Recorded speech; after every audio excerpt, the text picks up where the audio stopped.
Hi, everybody. I'm Bob Bowman, Editor-in-Chief of Supply Chain Brain. And I want to welcome you to this webinar presentation on thriving in the era of uninterrupted supply chain disruption, managing risk proactively, presented by Risk Methods. One quick housekeeping note before we get started. There will be a question and answer session at the end of this presentation. Audience members are encouraged to submit their questions at any time during the presentation by clicking on that Q&A button at the bottom of your screen.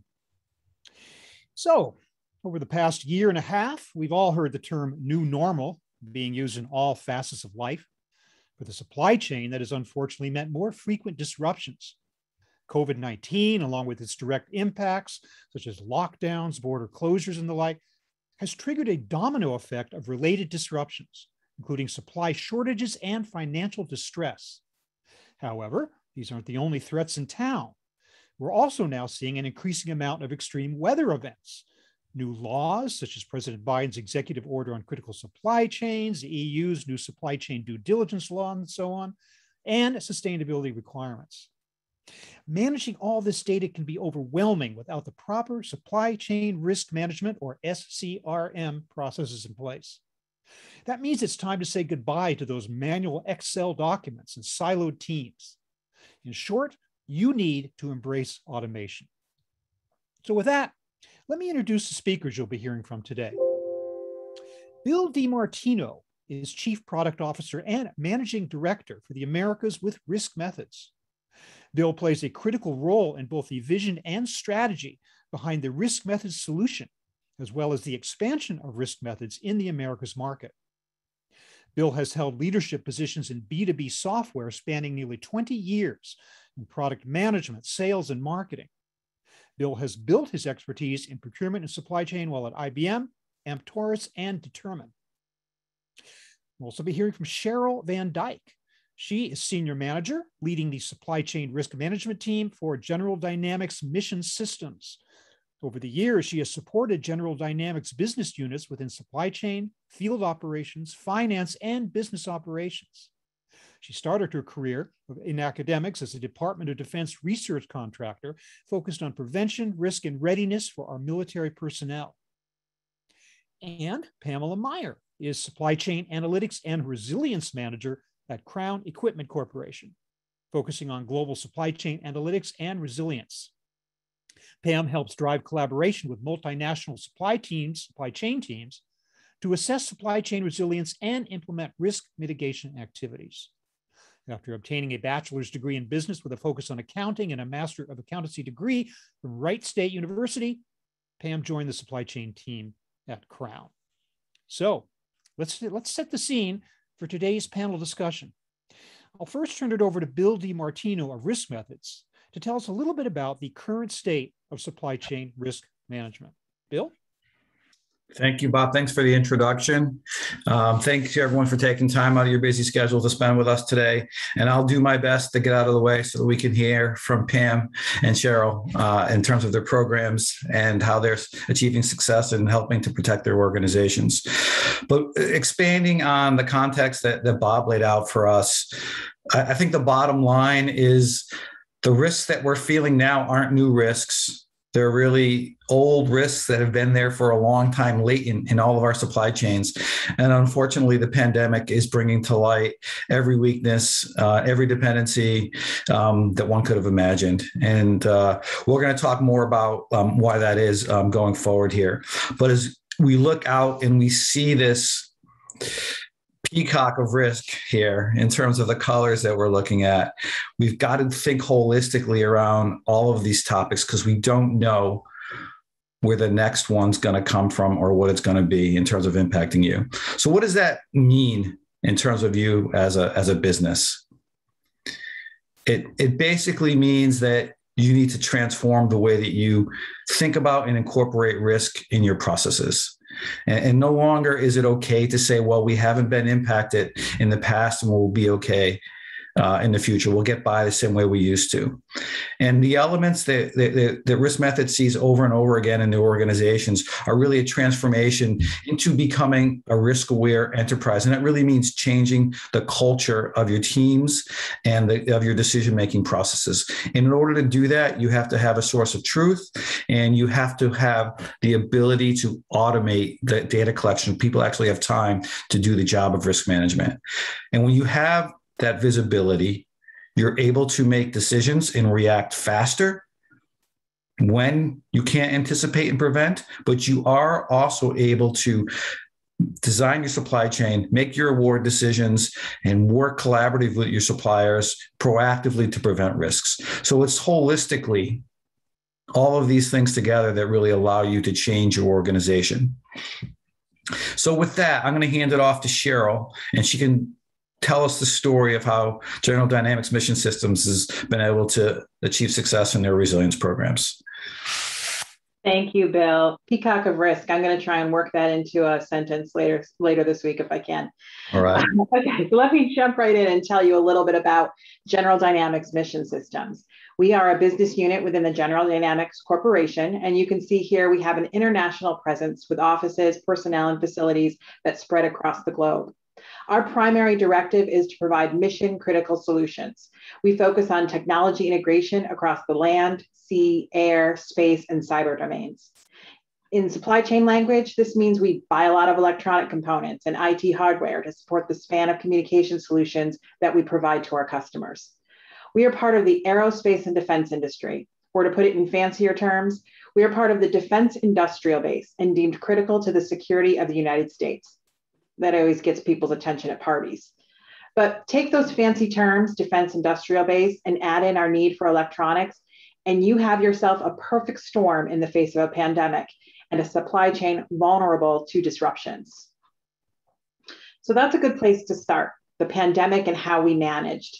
To answer those questions, let's rewind a little bit. In 2016 and 17, we began to wrap our heads around the notion that we needed to build a supply chain risk management team. We already had a well-established supply chain, but we didn't have a team that would be focused on proactive engagement within the supply base to identify risk. To put it simply, we wanted to see the iceberg before it hit us. So over the next few years, we implemented strategies to give us better visibility into both the everyday and the exceptional risks. Those strategies included setting up tools, services, and metrics to gather intel, track trends, and measure outcomes. This would become our framework. Risk Methods is one of the tools we used. Risk Methods provided us immediate visibility into the iceberg surrounding us. From there, we would eventually build mitigation strategies, understand the magnitude of impacts, and provide recommendations to the business on how to reduce vulnerabilities or avoid them altogether. Most importantly, we were better armed to ensure business continuity. The circle graph you see on the left is our proverbial iceberg. If the outer blue circle represents our supply chain, without tools and methods in place to facilitate awareness, you might stumble upon a small percentage of potential risks, maybe 10 to 12% of your supply volume. Meanwhile, there's this big red circle floating around with potential or unknown risks. When we started, we just couldn't see the big red circle. We didn't have the means in place to make it visible. By 2019, we established a solid risk framework. It took 3 years. Building a foundation, mapping out where to start is not instantaneous. It takes time to figure out what works for your business, and it takes time to get your business on board. Risk is like air. It's there, you know it's there, we need it, but we can't see it. We know if air goes away, there's a problem. We know if air is polluted, it's going to be harder to breathe. But generally, it isn't bothering us, so why do we care? That's how the business side sometimes thinks about risk. Why would we put money and resources into things that may or may not have an actual impact? So toward the end of 2019, as we had our established framework and we were more confident, we knew the next step was to educate our business and implement mitigation strategies. So that was our plan for 2020. Then the pandemic hit. So we had to accelerate our plan and put it to test in real time. Our trial by fire played out over the course of 2020, and what we learned has been codified in what we practice today. First, We needed to expand and elevate supply chain risk management. As I said, before we had a solid framework, we needed to take that, now assess the impacts and apply the results.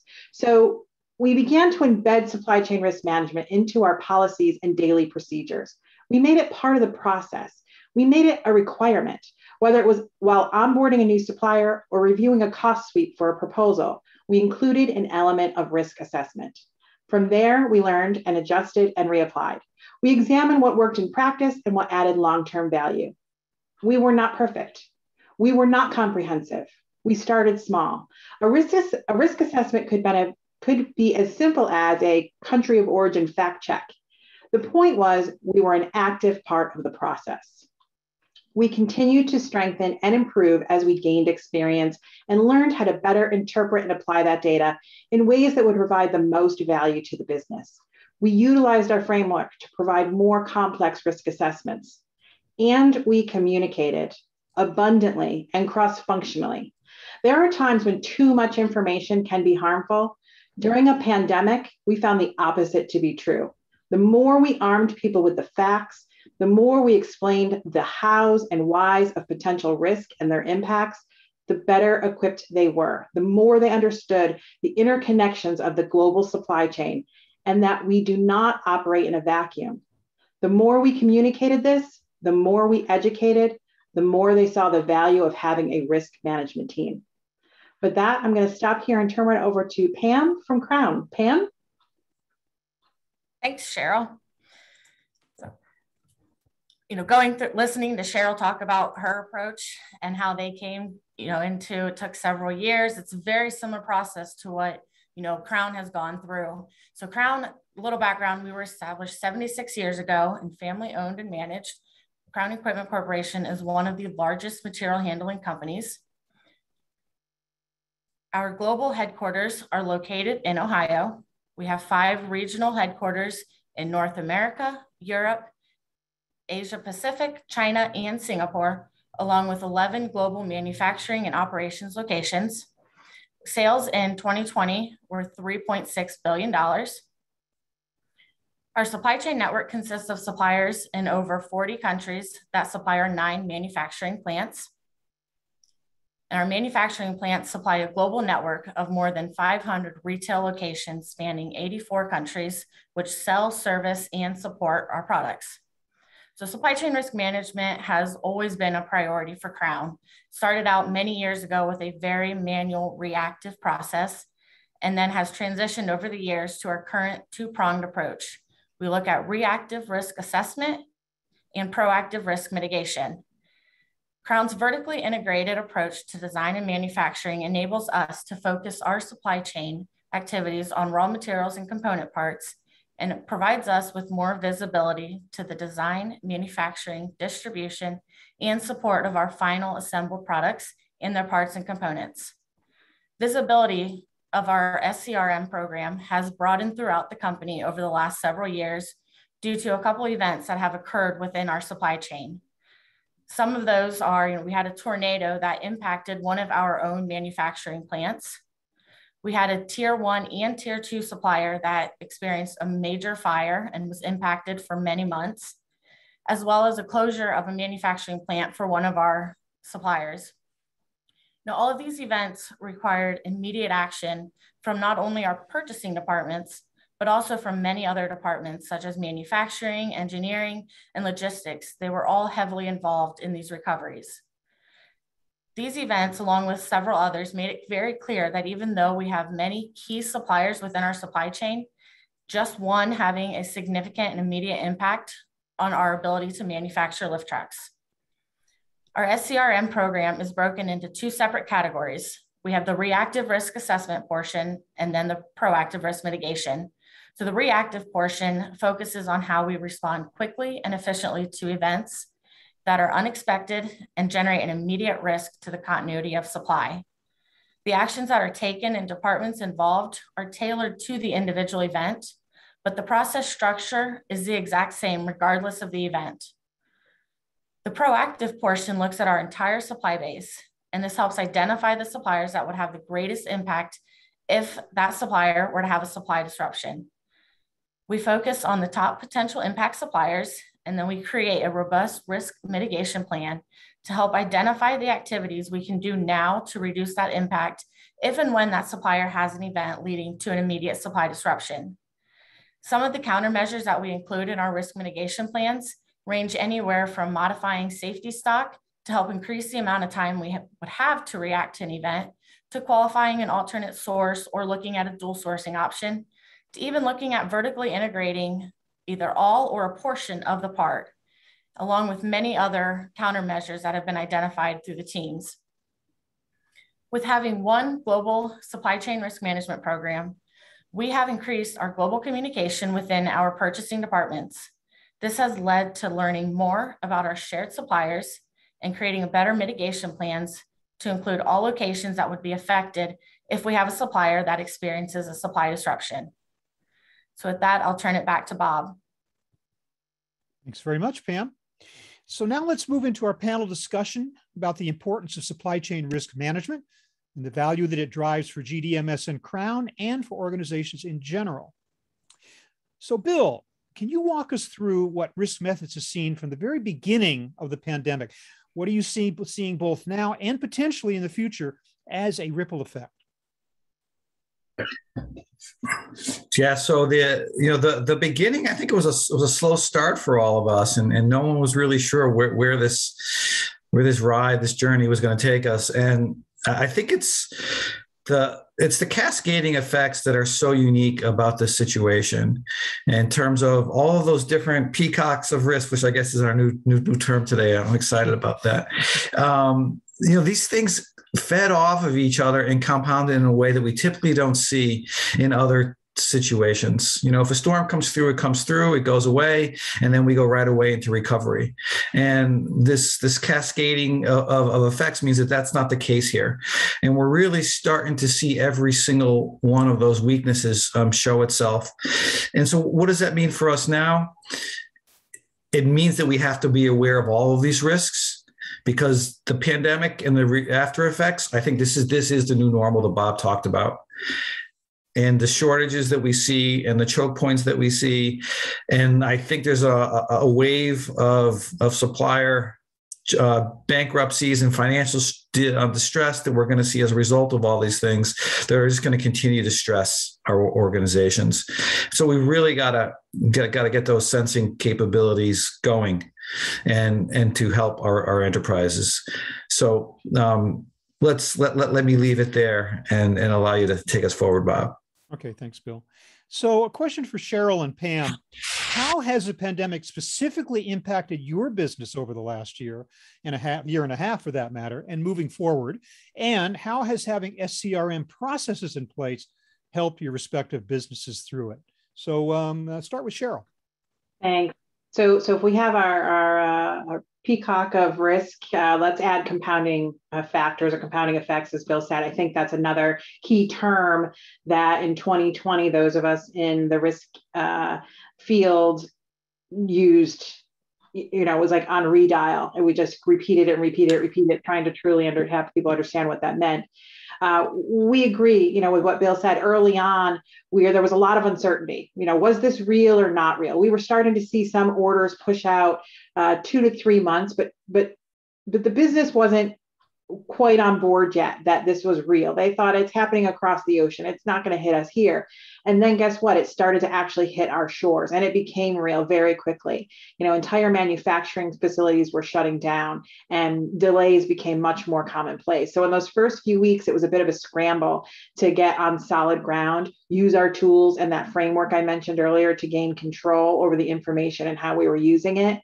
Then over the course of the pandemic, we saw this progression from impacts due to the illness to the longer term ripple effects, right? The pandemic tipped the scales on a lot of market vulnerabilities that were already in motion, but not predicted to occur for months or years. For example, the semiconductor demands and shortages, that was already going to happen. It was already a predicted cycle in that industry. The pandemic just tipped that scale over. It escalated it, and it escalated in a way that was a little less predictable than originally thought how it would play out. So now we're managing those shortages and delays across all the commodities and the shipping industry and logistics industries. Earlier, I mentioned that it was a perfect storm, and for us, it was, right? Electronics, semiconductors, now petroleum-based products, metals, raw materials, labor, all under high demand, all running short, and the lead times are at record high and prices are increasing. So that's what we're currently managing and experiencing now, are those longer term ripple effects, the new norm, right, as it is. But now through this experience, we can put in demand forecasts, financial mechanisms in place so that we can try to mitigate some of those impacts. These ripple effects or these impacts are now part of our plan and our risk model. Our business and our customer has become more aware and more accepting, which is important, of this reality. You know, our big challenge is still price hikes. Even if we can plan for longer lead times and delays, planning for the big swing in price changes is harder, especially when you work on fixed firm price contracts. You know, and as for the future, the pandemic period progresses into the future, we're seeing and trusting those industry reports that these impacts, shortages, delays, they're going to last through 2023. And that means we have to pivot. We have to change how we do business. It isn't 2016 or 2019. How we do business and our approach to risk has to change. One last thing, and before I hand it over to Pam, I want to say that there are some positive side effects to the pandemic, including possible legislative changes on how we conduct international trade. But the bigger takeaway is it elevated supply chain risk. It put it on the map. It gave risk managers a seat at the table in ways that we didn't have before. It unified supply chain and the business in communication strategies and goals. It put a spotlight on the interconnectedness of global supply chain. I cannot stress that enough. If you go back to your teams and ask them, you know, where their coffee comes from, most people can't tell you any further back in the supply chain other than their grocery store or their local coffee shop. By the time that hot beverage hits your cup, right, it's already been through 7 sub-tiers, maybe even more, from planters and growers, the labor, processing, shipping. So it's a big deal now that we're bringing more awareness to the complexities of supply chain, not only promoting the necessity of supply chain risk management, but also reinforcing our ability to protect business continuity. The pandemic gave us that opportunity, for better or worse. Thanks for that. So Pam, impact on Crown. Yeah, so, you know, I know Cheryl talked first, you know, how the first couple of weeks, you know, we weren't really sure what the pandemic was going to be. Was it really something that was going to have a long impact on us? And, you know, for us, when it started in China, we have facilities over in China. So we saw the impact right away. And, you know, we started tailoring how we were going to react with just, you know, localized to China. So when it moved its way over to the United States and over to Europe, we already had that foundation built, and we were able just to go hit the ground running from there. You know, we were definitely impacted with the closures of, you know, non-essential businesses. We have several suppliers that fell into this category. And even though Crown and many of our customers were considered essential, some of our suppliers were not. So we had to help get involved with that supplier and their local government to help them gain an exemption, or we had to put together efforts to resource that part until the supplier was able to reopen their doors. COVID-19 outbreaks at suppliers led to numerous temporary closures for cleaning, as well as employee quarantines, causing labor shortages at those suppliers. You know, the combination of these resulted in part shortages and delays in deliveries from those suppliers. These outbreaks not only affected our suppliers and manufacturers, but it affected the logistics side as well. You know, moving forward, much like the rest of the world, you know, we expect to continue to experience supply disruptions from COVID-19, from shortages, extended lead times, as well as logistics delays. You know, we can see a potential for supply base mergers and acquisitions, supplier customer rationalizations, as well as supplier closures through bankruptcies or restructuring. So our supply chain risk management program has helped us navigate the last 18 months in several ways. First, by receiving real-time alerts on all of our suppliers through the Risk Methods Risk Radar feature. This helped us keep on top of any issues as they arose, as well as having our entire global supply chain stored in one system. So as countries and states started implementing curfews, restrictions, and even forcing non-essential businesses to temporarily close, we were able to use our SCRM system to very quickly and efficiently identify which suppliers were in those countries or states that could potentially be affected. You know, from there, you know, many of our suppliers, you know, they provide us with materials and components to more than one of our manufacturing locations. In the past, we would always have each location would just reach out to that supplier on their own. But by having one system that shows who each supplier provides parts to, we were able to quickly identify one purchasing employee to be the main point of contact for each specific supplier. Instead of reaching out to that supplier, multiple Crown employees, multiple supplier employees, we were able just to narrow it down to just one person to keep all of that contact. And then through our global system, we were able to share all of the information with those other locations, and they were able to see all of the information in the same format and same in real time as the person who was doing the contacting of that supplier. Then the proactive risk mitigation plans that we have for our high impact suppliers gave us a good starting point whenever a supplier was impacted. We already had potential countermeasures, resources and time required, and alternative sources identified. And in many cases, some of those mitigation plans and countermeasures were already being worked on. So we didn't have to start from, the beginning. We could start halfway through the process, and we already had the right people, aware of the situation, and everybody was up to speed immediately. So this saved us a lot of time on planning recovery activities, as the roadmap was already created and the recovery team could immediately start working on those countermeasures. As a result of our supply chain risk management program, we were able to successfully navigate our way through the pandemic and continue serving our customers. Great, thanks, Pam. So Bill, outside of the COVID-19 impacts, what are some of the biggest risk categories you're seeing both today and upcoming that businesses should really be looking at as well?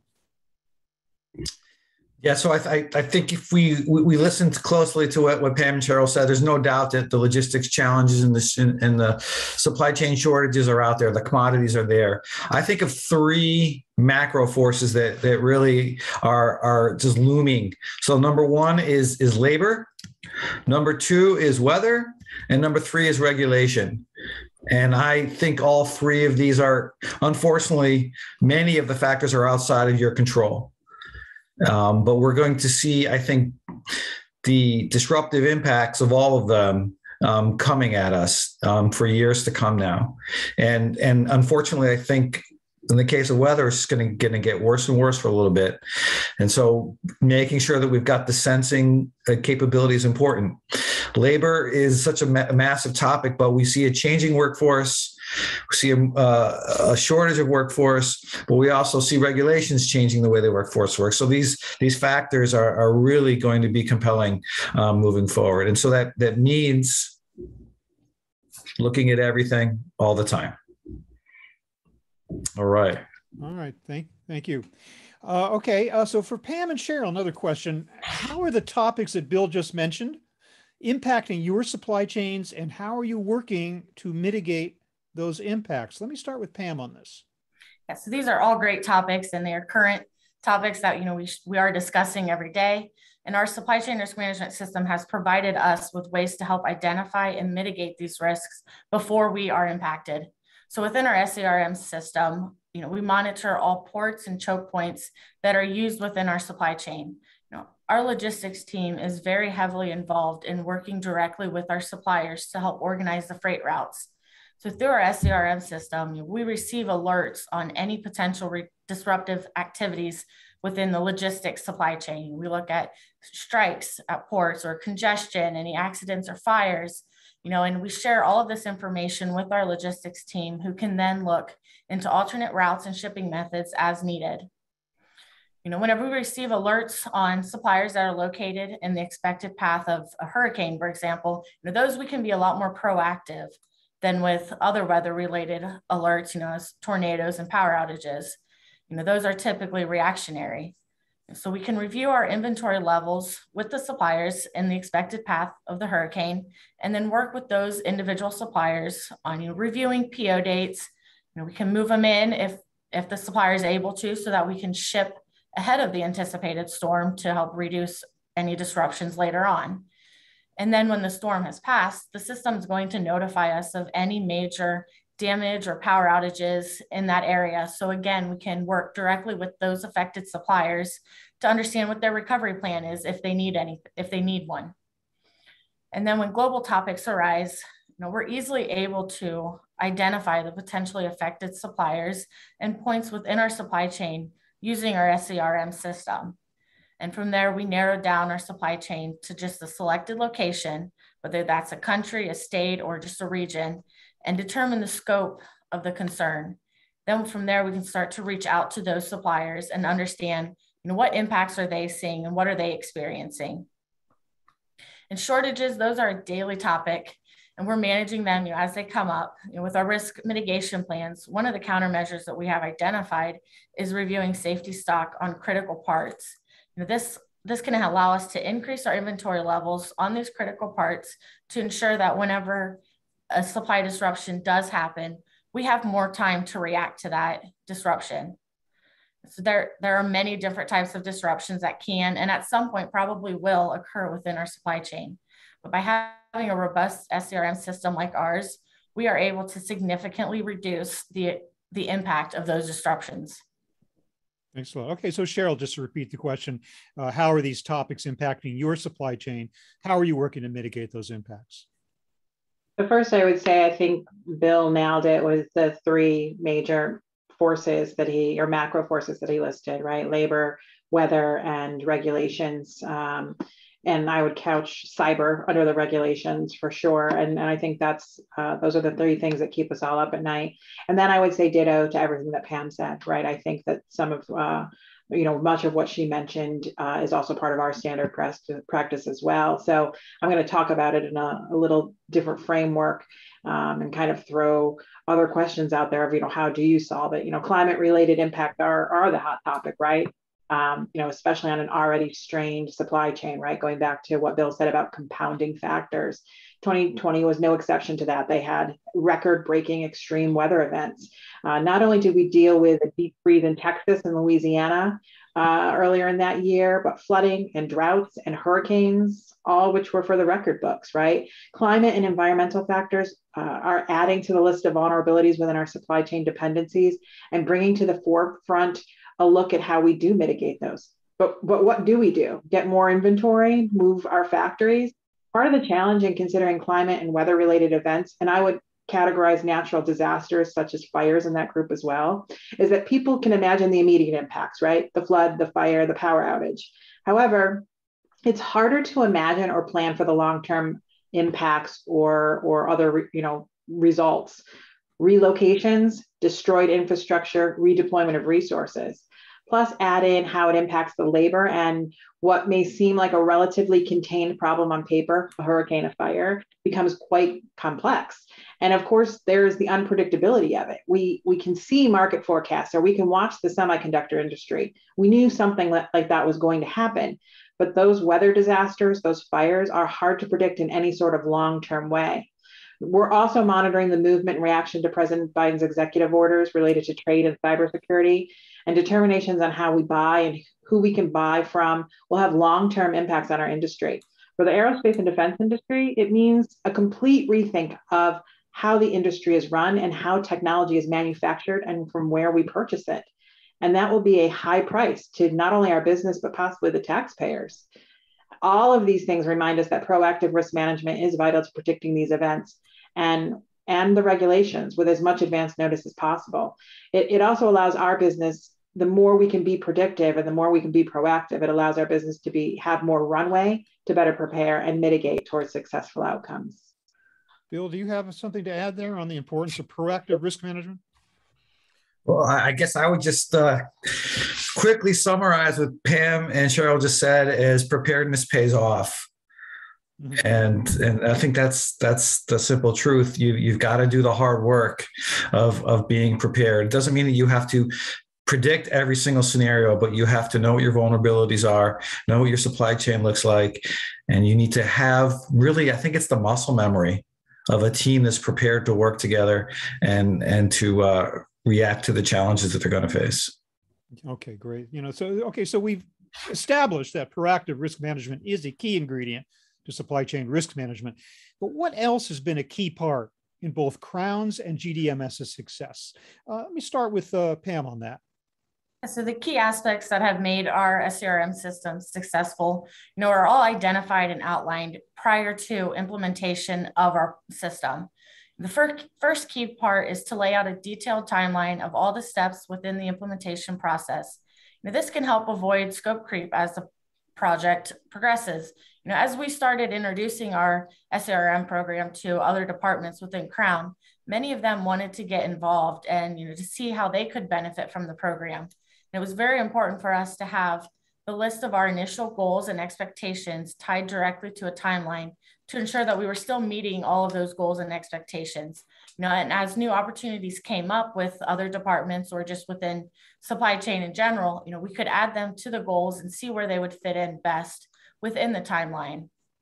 Another key aspect was to ensure that all users received detailed training and understood their individual role within the supply chain risk management program. The program we have now is very different than what it was, 5 years ago.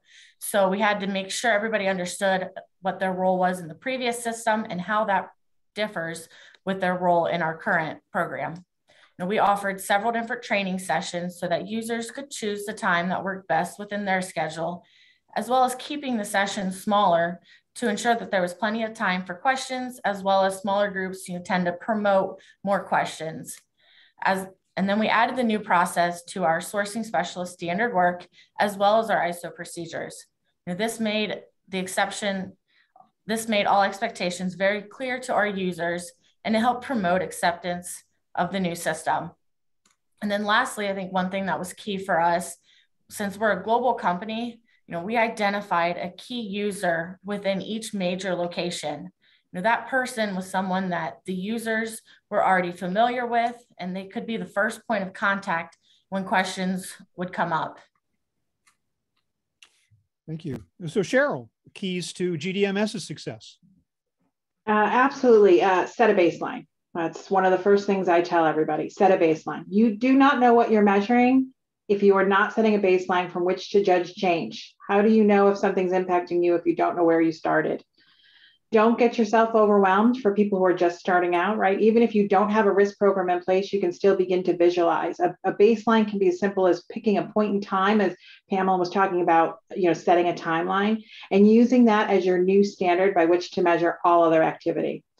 Certainly, it can be quite complex, but if you need a place to start, keep it simple. Without a baseline, you have no frame of reference for the ups or downs, the changes in your business or the challenges to your process. Let's use an example. Maybe you want to start measuring your on-time delivery to General Dynamics mission systems.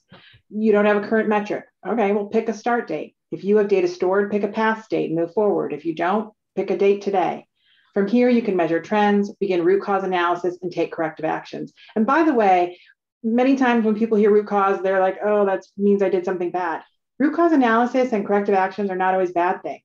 They give you the opportunity to look for greater efficiencies or the difference between one production line and another. From there, our other key is communication. One voice, one centralized communication from supply chain risk management was important. Creating that also helps you and your organization lay out your plan for success, as Pam mentioned, right? Setting those goals. And as I mentioned earlier, overly communicate. In times of high risk, there's no such thing as too much information. Thanks. Bill, maybe you could just jump in here with a quick summing up of what might be some additional highlights of successful programs. Yeah, to me, the two most defining characteristics that we see of success, or when success can occur, is number one is visibility. You need this source of information to allow everyone to be on the same page and to win hearts and minds. And which leads to the second part, which is you need the leadership to drive this change, because in order for this to really work, you've got to be able to work across organizational silos. And without that leadership buy-in and sponsorship to clear those roadblocks, it's going to be limited in impact. Okay, great. Thanks. Okay, so last question before we go to the live Q&A. Again, I want to direct this to Cheryl and Pam. What piece of advice do you have for companies who are looking to ramp up their SCRM processes? Start with Cheryl on this one. Sure. So start small. Pick a single goal, right? I mentioned in my last example, on-time delivery. use that to set your baseline and learn from there, because you have to learn to walk before you can run. You can't try and take on stopping the entire supply chain risk cosmos. Or in other words, you can't try to steer the Titanic away from the iceberg before you even know how to row the boat. You will fail. Be okay in that. Learn in your failure. It is part of the process, and use it to learn and grow and evolve. Okay. Pam? Awesome. Great points there, Cheryl. I have just a few to add to that. Ensure that your implementation plan is realistic. Don't try to roll out everything at once. Like Cheryl said, start small. Identify what those key goals and objectives are, and then determine what is a realistic timeline for implementing that without overwhelming the business or overwhelming the system. Start with a small group to gain feedback and allow time for adjustments made prior to implementing the whole department. Pick a few key users that are excited about the change and have them test it out with some of their key suppliers and their, the key points within their supply chain that they know have vulnerabilities. And then from there, you can learn from that and make those adjustments before you do a full rollout and then realize you missed something. Have buy-in and support from your high-level management. This really helps assist whenever you have those roadblocks that come up. And then another thing we found was very beneficial was creating a steering committee with a member from each of the key locations. That gave each location a voice and somebody that they could go to and talk to with any issues that they had. So after implementation, we continued with regular cadence meetings with this group to address any concerns that had come up, as well as discuss next implementation steps, because it is a process that takes a lot of steps to have it fully implemented. And then know who your key stakeholders are. Keep those lines of communications open with them. And then lastly, we started with a kickoff meeting for all of our users to help promote that acceptance and enthusiasm within the new system. Okay, thanks for that. So we're going to move now into the audience question and answer portion of our discussion here. We still have a little bit of time for the audience to continue to submit questions by clicking on that Q&A button at the bottom of your screen, but let's go with what we have so far. Let's get to as many of these questions as time permits. So the first question, in terms of resourcing, how are your teams finding the time to run a program like this? Pam, what do you think? This is a great question. And this is one that, we were definitely challenged with initially. And I'm sure many companies are going to be challenged with this as they implement and run a successful supply chain risk management system. But the key here is to know and understand that all of the work that feels like it's extra work on the front end is going to save and pay off tremendously on the back end whenever you have a supplier that has an event that causes a major supply disruption. By having a mitigation plan put together for each of our top impact suppliers, it provides us not only with a roadmap of those activities that should be completed if and when a disruption occurs, but it also defines the resources that are needed to complete the plan. And when the sourcing specialist creates that plan, they're starting the discussion with other key stakeholders, and they're identifying any concerns and bottlenecks within the process. Cheryl, what do you think? Yeah, I like what Pam said about, the upfront value. That is 100% true, that sometimes that's a hard sell to the business on spending that time up front, but it always pays off. And so that's really important. And in terms of, finding the time, if you have those dedicated resources, use them. If you can, squeeze out some dedicated resources, use them. And also keep in mind what your objectives are. So for example, during these last 18 months, we set up a team specifically to find alternative sources because of the hard to find products. That team is temporary, if you will, even though it has this kind of longer term goal. It's been around now for almost 18 months. And so there are times when you may have to reallocate or move your people around the board in order to accomplish longer term goals and save in the end, whether it's pricing or deliveries or whatever. Bill, what experience and lessons have you seen in your client base on this key question? I think by making the risk topic part of category strategy and planning, things start to take care of themselves. And it's similar to the question of How do I award business? Traditionally we've awarded business based upon cost optimization, and the hidden cost of those decisions is starting to hit our organizations now. And so unfortunately, that means that we have to take the leap and understand that the investment now will pay back later. And that's just one of those hard lessons that hopefully we've all learned by now. Okay, great. Thank you. All right. This audience member asks, are there any tips or solutions to discover second and third tier suppliers? This is a very important question in a multi-tier supply chain, which of course is basically all supply chains. Who would like to tackle this one first? I can take it. Okay, Pam. So, for us, whenever we set up and we start talking with a new supplier, that is one thing we ask and we push for key points within their supply chain. We don't want to understand, the tier one supplier, they may never have an issue, but who within their supply chain has those bottlenecks? Is it because they're located in their countries? Are they located in an area that is always gets flooding and, things like that we need to be looking at. So we always ask that question initially. And every time we have a big meeting, whether it's an on-site meeting at the supplier, we go back through that again to understand where are their parts coming from and where are the vulnerabilities within their supply chain. And then, through all of that, we can add that to our supply chain risk management program to help monitor those locations and to start understanding where we need to be focusing. And, maybe one of our suppliers they have a tier two of theirs that they always have issues with the same time every year. Well, maybe we need to start ramping up production before then so that we can get ahead of all those issues. Cheryl, GDMS has an incredibly complex and multi-tier supply chain by its very nature. How would you respond to a question of this kind? Yeah, I don't know if there's any real tips and tricks. It's data mining. It's grinding through a little bit, similar to what Pam was saying. When we onboard new suppliers, one of the questions we ask them is to provide their sub-tier.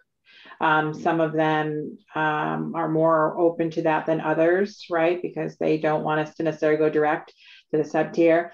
And also, that's one of the complexities of supply chain, is that even suppliers don't always recognize the sub-tiers, right? If I bought this widget from ABC Acme and it came to me whole, I'm not thinking about where did ABC Acme get all those assembled pieces, right? And so that's another piece of awareness we're trying to bring. We've been speaking to a lot of our suppliers more recently about that issue.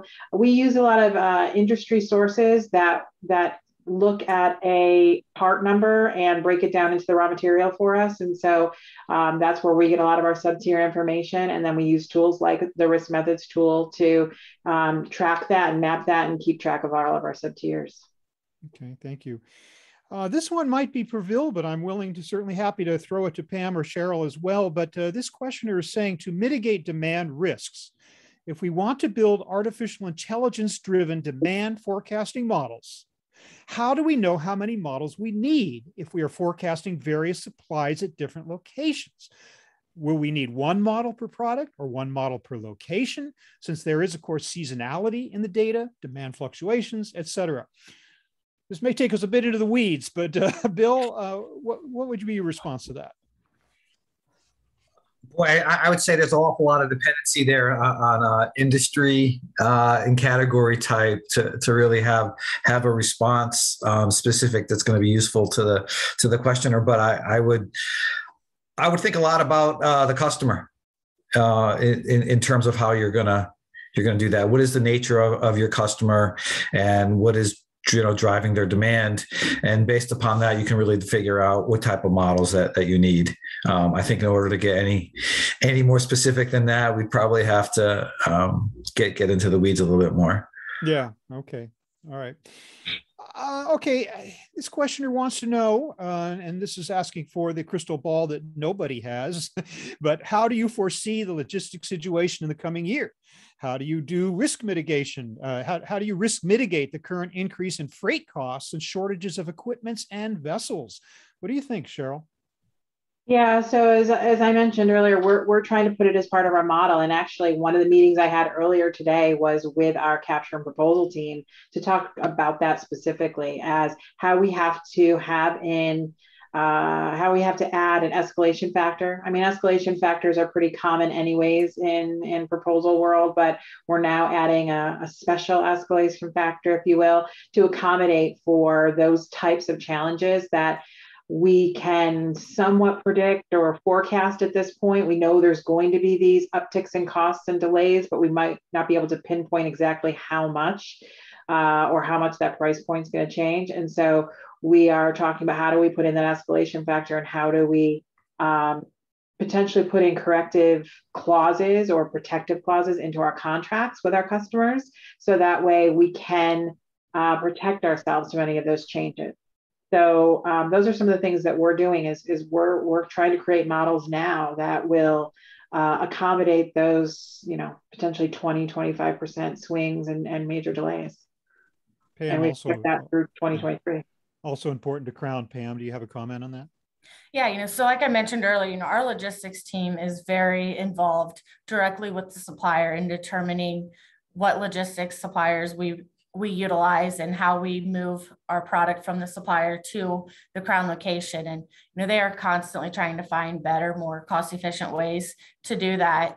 And, that is something that, it's been a challenge, but it's definitely been more of a challenge in the last 18 months than we've ever seen. And, like Cheryl said, we don't see this changing anytime soon.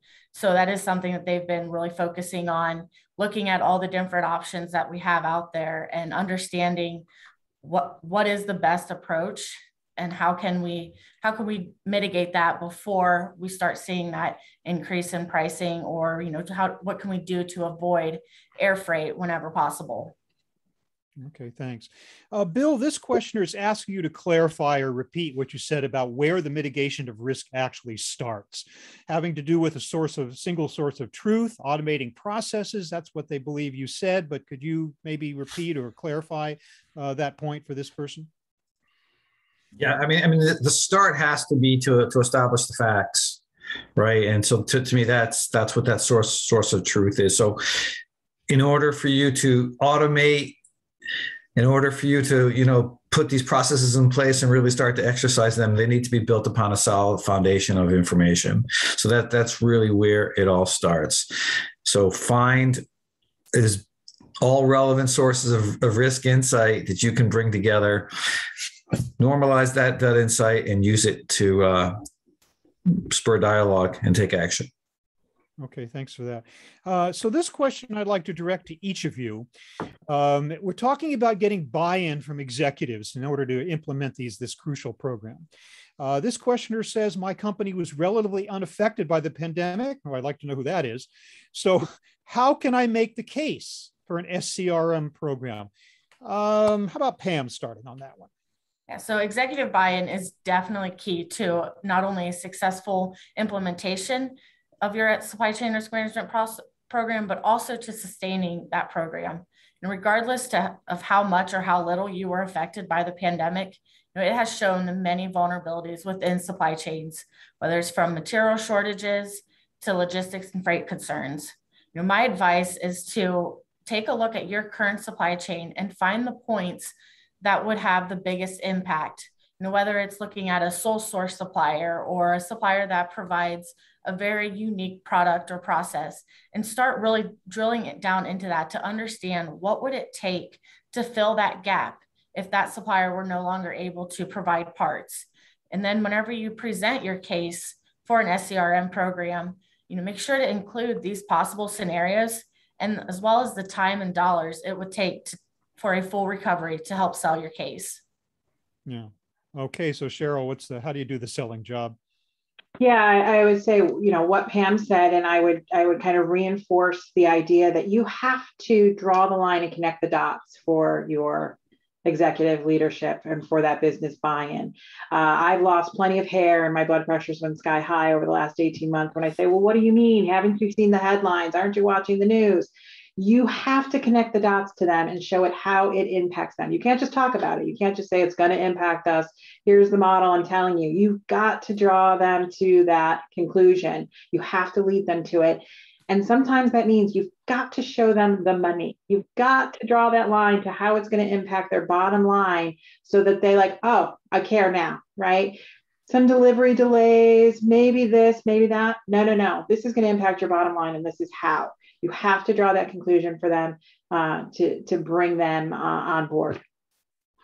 Got to fire their imaginations. That's a good comment. Bill, what do you think from your standpoint? You've served so many customers in this area. How do they make the case? How do you make the case for an SCRM program? Yeah, many of those connections could even start, from above executive leadership into the boards, into the financial reports, into the way that our enterprises are presenting themselves to the world today.